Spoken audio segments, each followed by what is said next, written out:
Well, hello, everyone, and welcome to today's webinar, Email Marketing from Mundane to Mastery in 5 Steps. It looks like some folks are still joining. I'm going to go ahead and jump in because we do have a fair amount to cover today, and I want to make sure that we get through all the material. So a little bit of housekeeping. Please do post questions into the chat. That's true if you're on the live stream or if you're coming at us through Zoom. Either way, please do post those questions as they occur to you so we can make sure to address them either in real time or worst case, we do have a section for questions at the end and we'll make sure to hit everything at that time. And don't worry about taking screenshots. A copy of these slides along with the link to the recording will be sent to you afterwards. If you are joining on the live stream and want to get in on those slides, there'll be a form at the end you can fill out. A little bit about me. I'm Steve Robinson. I'm the founder and CEO here at Brilliant Metrics. In addition to that, I do a fair amount of speaking and teaching with UW-Milwaukee School of Continuing Ed. And I do have 3 children. They are out of the house right now, so we don't have to worry about them interrupting me, but it is summer break, so they do interrupt me on a fairly regular basis. A little bit about Brilliant Metrics is the only part of today's webinar that is a plug, and it is a shameless plug. We are a B2B digital marketing agency. What makes us different from pretty much every other agency out there is we are really vested in our clients' success, not just in the metrics or in the results they're producing, but also in our clients really achieving their full potential as marketers, as human beings. We do a lot of training, a lot of education. We really help all of our clients get to that next level, and that's really what makes us different. All right, moving in. We are going to cover basically 5 different steps in what we call the email marketing maturity model. You can think of things as rungs on a ladder as you work to get better and better at email marketing as a practice. The first one will be covering basically how to do the batch and blast type of email marketing that we're all used to doing, but to do it a little bit better. Next up, we'll talk about evergreen content and how you can introduce an evergreen nurture to take that batch and blast to the next level. How can we personalize based on intent? We'll move on to segmentation and how to introduce a segmentation model into your email marketing program. And then finally, we'll talk about personas and kind of the last level of that personalization hierarchy. So diving right in, that maturity model that I talked about, basically, we all can't do everything as awesome as possible all the time, right? We're always getting a little bit better at various aspects of marketing, whether that's paid media, whether that's email, organic, social, PR, whatever it might be. We're constantly improving in small incremental ways. We call that a maturity model, meaning as we get better and better, we mature into being more and stronger marketers. The reasons why we all just don't jump to the end, right, are really fourfold. It could be a lack of expertise, meaning we just don't know how to do it at that level yet. It could be a lack of experience. Now, that's different from expertise. You might know how to do it, but you haven't done it with this particular organization or with this brand or since we reorganized this, right? And it's getting those reps in of building emails, building blog posts, sending webinars, sending out email, all of those activities. It's building those reps before you feel confident that you have that base level down and that experience built to move up to that next level. The last 2 are really tied together because at the end of the day, time is money, right? But you could have a lack of time to be able to run an email marketing program at that next level. You could also have a lack of content or resources, meaning I just don't have enough to talk about to run an email marketing program at that next level. Any of these 4 could be holding you back from moving up to the next rung on that ladder per se. But what I want to emphasize is regardless of what might be holding you back, and maybe there's nothing holding you back from the next rung, but maybe it's 2 or 3 rungs up, you don't want to try and go too fast. You want to get those reps in and get that experience in at each rung on this ladder that we're going to go through here today. Jumping from the beginning to the end will just cause you to make mistakes at scale. Instead of making that mistake across 1 or 2 emails, you're going to make that same mistake across 20, 30, 50 emails. It means a lot of rework. It means a lot of costly mistakes. iterate and improve slowly, and you'll get to the end. When you get to the end, don't try and rush it. All right, let's start with batch and blast. So when I say batch and blast email, I'm talking about I have a list. I load up an email, I tie it to a list, and I hit go, and everybody on that list gets that email at the same time. When you go to send those batch and blast emails, you have really two choices. You can go the newsletter route, which is basically giving your customers, your clients, your prospects, a platter of content that they can choose from inside of one email. Or you can go the snackable content route, which is that you give them one email is one main topic and maybe some additional tertiary or additional secondary or tertiary content in there, but the focus is on that one key snackable bit of content. There are pros and cons to both of these. If you're sending a newsletter, usually it's going to look something like this. It'll be a weekly roundup or weekly newsletter, monthly newsletter. It'll have the date usually in the heading, because otherwise things can end up piling up in some sort of thread inside of a lot of email clients. And then it's just going to be, article, call out, call to action, event, whatever it might be inside of there. Usually you're going to have around 2 to 5 topics per email, sometimes more if you're really prolific. The key here is that you're consistent. And you have to be consistent in 2 ways. One, you have to be consistent in how you create that subject line, because you're essentially trying to create a Pavlovian response in your audience. They see that subject line. They know in the past clicking into that email meant there was lots of meaty value inside of there. So they do that every time they see that subject line.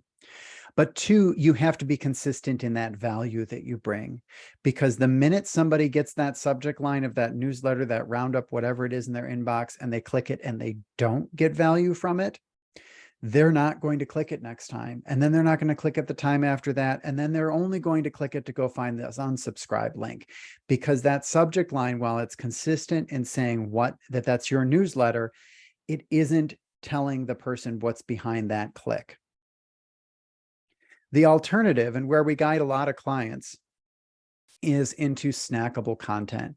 Here, your email is one topic and one topic alone. Now, you might have a secondary call to action or item at the bottom of that email, but your subject line is centered around that one particular topic. The advantage here is you give your audience the opportunity to pick, before they open that email, which emails are going to they perceive will give them value, right? So they are able to only open and selectively open those emails that look like they're valuable to them. This will give you 2 things. One, it'll tell you which content's resonating, right? Because each email is its own topic. So the emails that don't get the opens, the emails that don't get the clicks, are the ones that aren't relevant to your audience, as relevant as you might think they are. They just aren't landing. 2, you're being more respectful for your audience's time. Most of us are really pressed for time, but there just isn't enough time in the day. And so to force your audience to go and open the newsletter, to go and find the content that is relevant to them, doesn't really match with the pace of life in 2023. So we have seen overall higher engagement moving from a newsletter style over to snackable content. That said, there are some folks that have a really well-established newsletter program, and to break that Pavlovian response isn't necessarily ideal. And their audience might be turned off if they do publish 5 pieces of awesome content per week. 5 emails is a bit excessive, so they'd have to pick and choose. So there are exceptions, but in general, you want to pick one and stick with it. Don't bounce back and forth between newsletter and snackable content. Train your audience, train them well so they know what to expect. You're going to get higher engagement over time. And if you have a choice and you haven't locked into an existing newsletter audience, I would suggest going the snackable content route. 1 topic per email, clearly articulated in the subject line. Make sure they see that value before they even click into the email so they know what they're getting. While we're on the topic of subject lines, let's talk a few best practices here. First, Subject line length. One of the biggest challenges we see with clients' email is that they'll try to pack too much into that subject line. So on most mobile devices, you're going to get a maximum of 50 to 60 characters, but that can be as little as 41 depending on the mobile device and how much space they have to show that subject line. Shorter is better. And if you're going to run longer than that, make sure that the value of the email is clearly articulated. It's front loaded in those first few words. 4 to 7 words is optimal. They've run studies on this to demonstrate that shorter, punchier subject line is going to get a higher click. If you need to convey more information than that, don't be afraid to use the preview text. At least on mobile, pretty much every email client will show that preview text, and most of your marketing automation and email platforms will let you specify that preview text. Next up, don't get cute. So the last bullet point on this slide says grab attention to maximize opens, which is true. Grabbing your readers, your audience's attention is really important to get them to not just automatically delete the email because it is from a brand or it's from somebody that they don't necessarily need to read, right? But if you get too cute and you don't clearly articulate what's on the other side of that subject line and start doing things that are too clickbaity, like open here to be amazed, you will end up turning off your audience and disappointing them over time. You'll actually see your unsubscribe rate go up. Accurately describe what's behind that subject line, behind that click, and you're going to get not only a higher open rate, but you'll also get a higher click-through rate, because the people opening the email are the people that are going to click through that email into your website. The more accurate you can be while it's still grabbing attention, the better. On the grabbing attention front, we have found that emojis add a lot to your click-through or to your open rate. If it's on brand to use emojis in your subject lines, you will see a lift, at least still in 2023. I can't say that trend will continue in 2024, 2025 as more and more brands are using them. But if you can get away with it and it's on brand, definitely introduce emojis, introduce action words, introduce limited punctuation, but the occasional exclamation point helps in just driving that excitement and that energy and that momentum behind that click.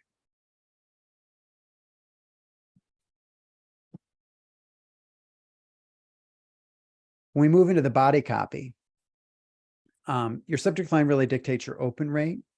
Your body copy really impacts your click to open rate, or what percentage of the people that opened your email clicked through. A couple of things to keep in mind here. One, long blocks of copy kill email click-through rates.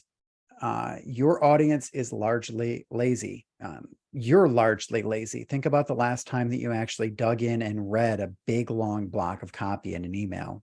We just don't do that. We scan, and then if something catches our attention, we will read that 1 or 2 sentence paragraph, but we're not going to read 3 or 4 sentence paragraphs or big, long blocks of copy. So break it up. We generally put 1 sentence per paragraph, maybe 2 if they're short, because it gives that reader the ability to better scan that email and find the information that is valuable to them. I know it sounds obvious, but include a strong call to action. Give somebody something to do in that email. It's funny, we see a lot of emails not clearly articulate the value behind clicking through. They'll just say this is a thing, but then not tell anybody why they need to click through. Use action words and momentum. I love, the language in this particular email was good, and which is why I grabbed it, even though it's not one of ours. It's, talk about fun. It talks about packed with insights. It talks about leveling up your skills, delivering the marketing gold. These are fun, captivating, uplifting, and energetic phrases. And the last thing, when you're going to analyze which of your emails perform well, you're going to be looking at click-through rate first, and then diving into open rate and click to open rate as your supporting metrics. Your metrics don't mean anything if you don't give somebody a reason to click through your email. I've worked with a number of brands that have packed all of the value of that blog post into the email copy itself. Now, you don't want to bury the lead necessarily, but you don't want to give away all the value in the email either, because if you do, then nobody will click the read more. They will just read your email, and you will have done an effective job of influencing them, but you'll never know it. Your metrics won't tell you that you did. So be consistent in how much you give away on each email, and make sure you don't give away too much so you get the click. All right. Those are some basics on improving your statistics with your batch and blast program. But let's talk a little bit about the next rung on that ladder, moving up that maturity model into evergreen nurtures. So, what is an evergreen nurture? Well, essentially, it is a cadence of emails that your audience consistently receives starting with the first one. So when you add a subscriber, they start with email 1. When you first introduce a nurture, you usually have a big chunk of people starting at email 1. But after that, every new subscriber starts at the top and then trickles down, receiving a new email every X number of days, weeks, or months. In order to use an evergreen nurture, your emails all have to have a long shelf life. You can't put an email in there that is talking about some recent news item, or talking about an upcoming event, or an event that just happened, because you don't control who's receiving which emails when. The trade-off is you do control this cadence, this experience. You're able to create a consistent experience for every single person who subscribes to your email content, regardless of when they subscribed. If you think about it right now, if you're running batch and blast, everybody who subscribes just jumps in midstream with whatever email you throw out there. That means everybody is at a completely different level of familiarity with your brand, with what you do, with the content, any baseline of knowledge that you might have been able to set up in previous emails. So there are a lot of advantages to evergreen. You end up sharing only your best hits, because if an email doesn't perform, you just pull it from the cadence and replace it with a different one. You're able to control the order of that content. So if you want to hammer home a particular couple of core concepts in a series of emails before you get to later ones, well, you can't count on everybody having read every single one of those emails. At least you aren't jumping around in from 101 to 201 to 301 level concepts, right? You can also control that progression. We'll talk a little bit later about how often you're asking versus how often you're giving value. This will let you get more mileage out of every single piece. If you're running batch and blast, you produce a piece of content, you publish it on the blog, you publish the email, and then that piece of content is done performing for you until you get around to recycling it at some point in the future. Here, every piece of content is delivering consistent value over time, which has benefits from an SEO standpoint. It has benefits from a metrics and an overall engagement standpoint. It means that if you have a down email, it doesn't kill your entire email program for the month. And then finally, and this is my favorite part, you can build the machinery once, that base set of emails once, and then instead of focusing your time on constantly feeding the email marketing machine with the next batch and blast newsletter, you can focus your time on optimizing, on increasing the level of personalization of every single email. You can essentially go back and polish and refine your email marketing program with your time, instead of just constantly having to feed the beast. You can't make everything evergreen, though. There is always a case for some batch and blast emails. In particular, things like events, the email you received promoting this webinar, the emails that you received reminding you about this webinar, and the email you're going to receive thanking you for this webinar, all of those are going to be more batch and blast style emails. Could they be put in a sequence into an email campaign or automation through your marketing automation platform? Yes, but then the whole automation becomes essentially batch and blast. The same thing is true of timely announcements, a lot of your PR type of activity. Some of that stuff is stuck being tied to a batch and blast email because it's tied to a particular point in time. And finally, sales and incentives. We'll often see in the B2B world certain incentives for dealers, distributors, reps, etc. Those emails are going to be stuck in batch and blast land. The same thing is true if you're running on a B2C, some sort of a sale or promotion. You're going to be running that in a batch and blast format. Everything else, focus on creating as evergreen a content and get that stuff into an evergreen nurture so you can set it and forget it. Not really forget it, but set it and then go back and optimize and improve it. When you go to set up that nurture, remember, one of the key advantages here is we can control that cadence of content. A good rule to remember is you should have approximately a 3-to-1 ratio of value versus an ask. In Gary Vaynerchuk's book, Jab, Jab, Right Hook, which, by the way, you don't necessarily need to read because it's basically, it could have been a blog post, but he outlines this cadence of jab, jab, jab, meaning value, value, value, followed by an ask. And we have found that structure, that cadence, that ratio works really well for our nurtures. Sometimes you can get away with value, value, value, ask.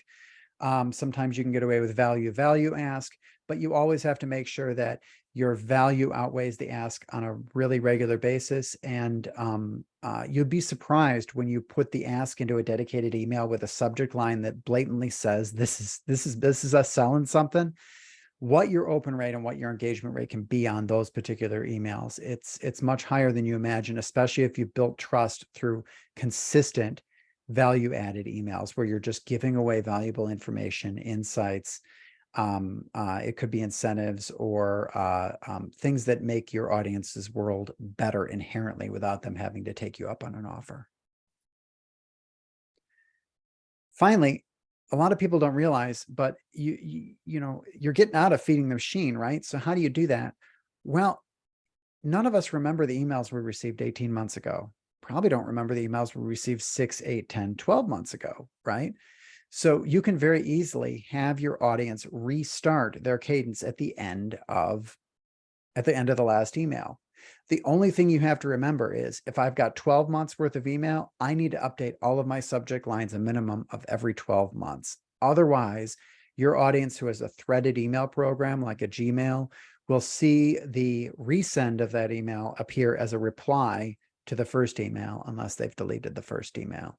So you're going to want to update all of your subject lines just a little bit. It can even be just as little as one character to prevent that threading from happening, to make sure that you don't trigger threads in your audience. Otherwise, restart them after 12 to 18 months. Nobody's going to remember having received that email, or if they do, it's because they read it and they got value from it, and they're going to actually appreciate getting reminded of that value. Okay, so rung 1 was just doing better batch and blast. Rung 2 on our ladder and moving up our maturity model was integrating evergreen nurtures. Now let's take that to the next level and let's create some forks in the road for our nurtures based on intent. So in general, you have this flow of your general nurture, right? Email 1, email 2, email 3, email 4, email, etc. But let's say we're able to detect that this person has some intent to buy your product or service. Well, at that point, do we want to just continue giving them value, value, value? No. Do we want to count on this ask being the right ask based on the intent that they've expressed? No. We want to divert them off over to an intent nurture where we're going to go and try and capture that intent. So if, let's say you sell widgets and doohickeys, somebody's going through their nurture, you detect that they're in the market for widgets, you can bring them over here and educate them and ask them to schedule a meeting or make a purchase or whatever it is that you need to ask them to do to help them move down that buyer's journey faster through a series of emails here. They get to the end, whether they bought or not, go ahead and kick them back to wherever they left off in the general nurture so they can continue to get that valuable content. How do you detect that intent? Well, you've got a couple of options.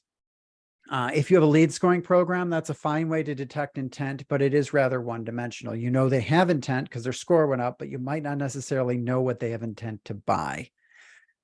So that can be useful, but not always perfect. You could look at key page visits. If you have a web page that is on a particular product or service, and the only reason somebody would go there and ideally engage with that page would be if they're in market for that product or service, great. Go ahead and detect that they visited that page. If they did, pull them out of the main nurture, kick them down into the specific nurture for this, that intent, and then bring them back to the main nurture. You could go beyond just page views and look at, deeper level content engagement. So maybe you have some gated content, and if they download a piece of that gated content and fill out the form, they get kicked down to that specific nurture.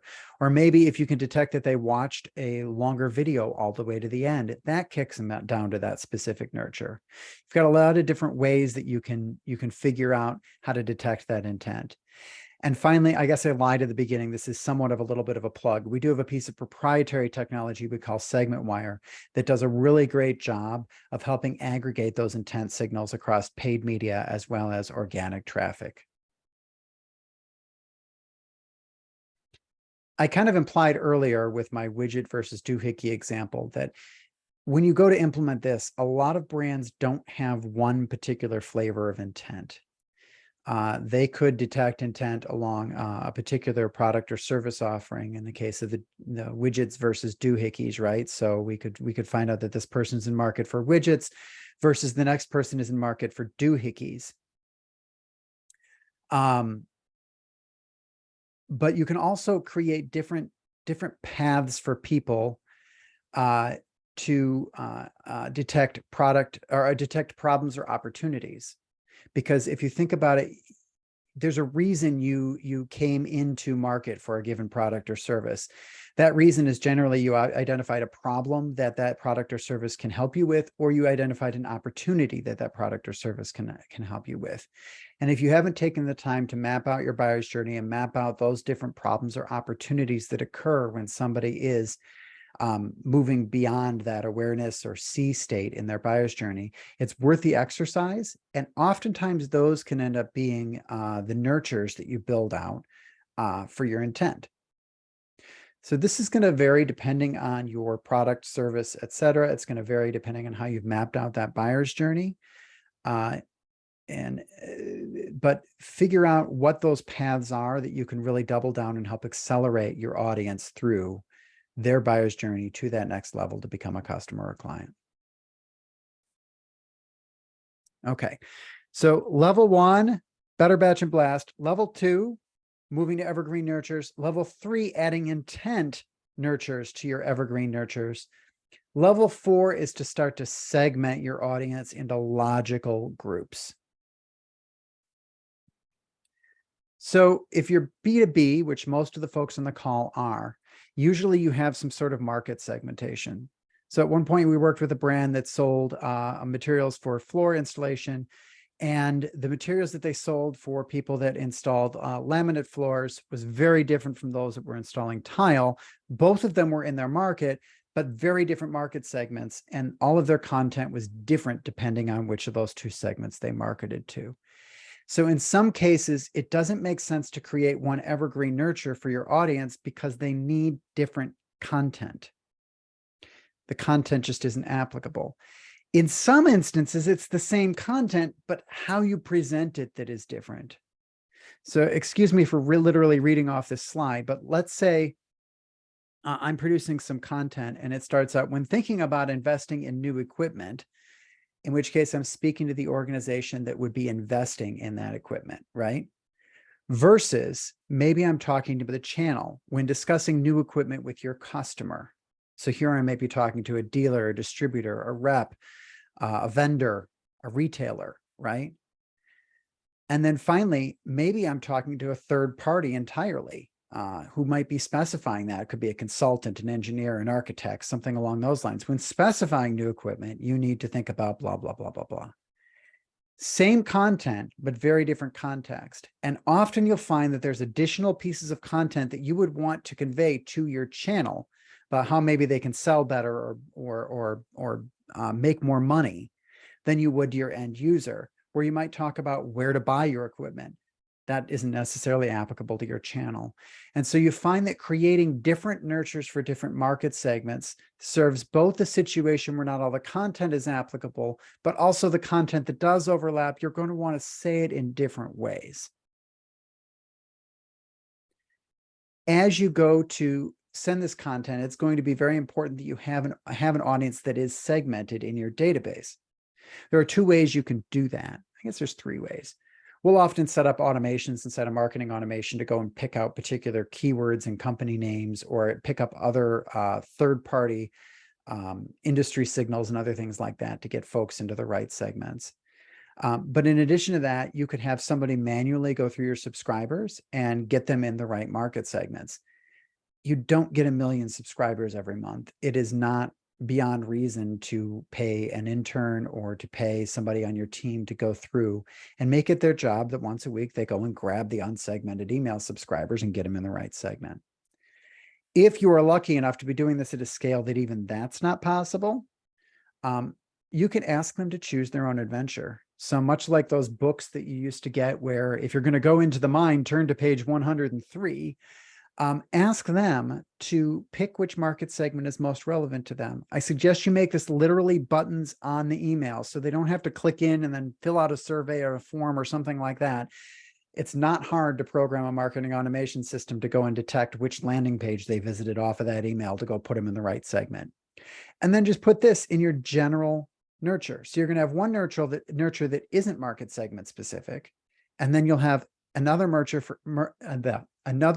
for each market segment you cater to. And in the general nurture, ask them to pick which one is more applicable to them. Of course, if they click other, they just stay in the general nurture, unfortunately. So that gets us through rung 4 on our 5-rung ladder here. So we've done batch and blast better. We have implemented evergreen nurtures. We have added a nurture for one or more nurtures to for those that we've detected intent. Now we've created separate nurtures for each market segment. We can take that personalization up one more notch, and that is to start to personalize based on the role or persona of the individuals in that market segment. Different personas have different worldviews. That's what separates a persona, not their job title, not their demographics. It is how they view the world is different. When your worldview changes, what's in it for you for any given piece of content or offer changes as well. So for example, we might lead an email with, if you've ever felt held back by a lack of insight or data, versus maybe if we're marketing to leaders, we might say, if you feel your team would make better decisions if only they had the data. Or maybe we're talking to an executive, if your marketing team struggles to make data-backed decisions. What's in it for that audience is different depending on their role within an organization or their worldview.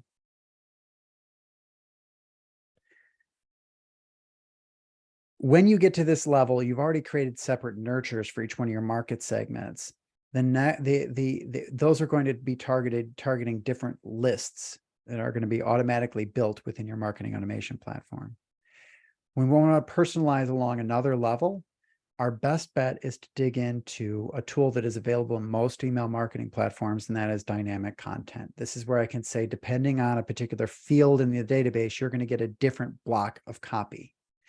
This only works because everyone in that market segment wants to receive the same content. The value for the individual receiving it might change based on the role or persona within that market segment. And so here, you can create different variations based on some field in the database. In this case, I've keyed in on persona equals Andrea. They're going to get this. These different variations have different personas for that block of content. This allows me to zero in to the nth degree on with a personalization of every single bit of copy down to not only what market segment that person is, where they are in the buyer's journey, but also what their persona is. Okay, I have not seen a ton of questions in the question. So as I go through the review here one last time, please do post your questions into chat. So in review, we can batch and blast better just by following better best practices, choosing whether we're going to be running snackable or newsletter style content. We can advance to evergreen and flow all of that non-timely, non-event related content into an evergreen nurture. We can integrate intent and detect intent and drive people down a different path to really go and capture that intent and convert that into a sale, a meeting, a sign up, whatever it might be. We can then go back to that main nurture and segment that based on market segment. And then finally, we can introduce personalization at a persona level.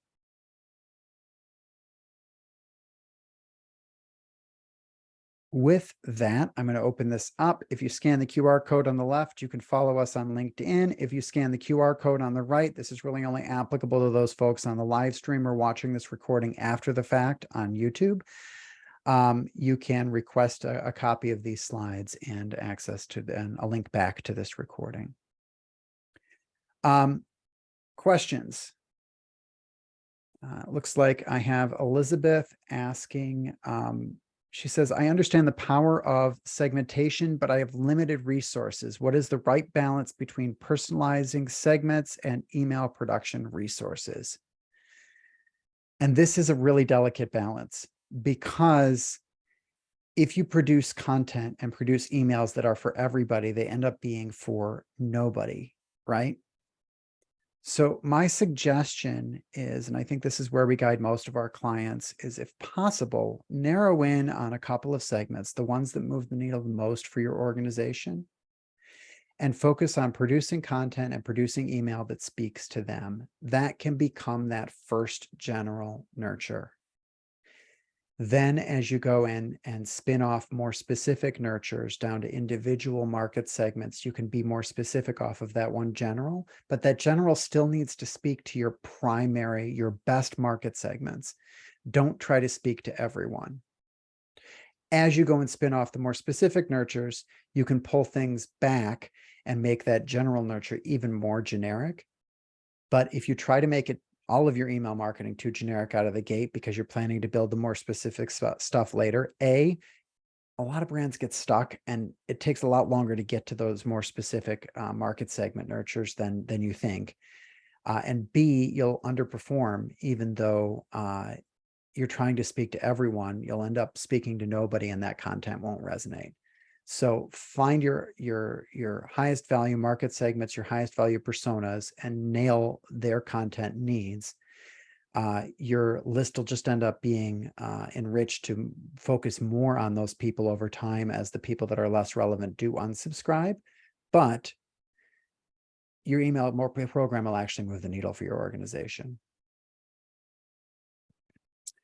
Gabriella asks, what is the right cadence for evaluating the health of your nurture or inserting or removing content? That cadence depends on the volume at which you're sending email. So if you have thousands and thousands of people inside of your email marketing program, and you have lots of new subscribers coming in every single month, you can optimize on a very regular basis. You're going to need a couple hundred people having seen every single email before you're going to possibly have some statistically valid data to know whether or not that email is working for you. You can compare emails against other emails in the cadence that are of similar type and format, similar CTA. So compare the jabs to other jabs, the right hooks to other right hooks, and see how things are going. Or you can run A/B tests on individual emails. Note that when you move over to an evergreen nurture, your A/B tests can run for long periods of time, which can cause problems in that if the business climate or the market changes over that period of time, it can end up wiping out a perfectly valid A/B test. But your goal is to find what works, for the test of time anyway. So don't give up on A/B testing. Just know it's going to take a little bit longer. Higher volume, you can optimize up to, look at a couple of emails a month. Lower volume, you're probably just going to do an annual review of that email nurture and see how things have performed. Camille asks, what do you recommend as the cadence for nurture emails? One per month, one per week, one per quarter, etc. That's a great question. Something I totally glossed over in the webinar. This is largely based on how much content you have. If you hit the point that you have enough content that you are hitting people more than twice a week, then we can talk about hitting them over the head with too many emails. But in general, you're going to start building out that cadence with the volume of content you have, which is probably going to be limited to once or twice a month at best. And then as that nurture is built, go back and fill in the emails in between so that you go from once a month to twice a month, and then from twice a month to 3 times a month or once a week. And just fill in those emails inside of that cadence. So the next time that audience loops around, they're getting that many more emails. And the new folks starting are getting emails once a week instead of once a month. We haven't seen significant unsubscribes from too much email until you start getting more than once a week. And even then, usually it's more than twice a week before we start to see those drop-offs, provided that your emails add value. And if they don't add value, then that's your problem. It's not your frequency. Okay, with that, I want to thank everybody for their time today.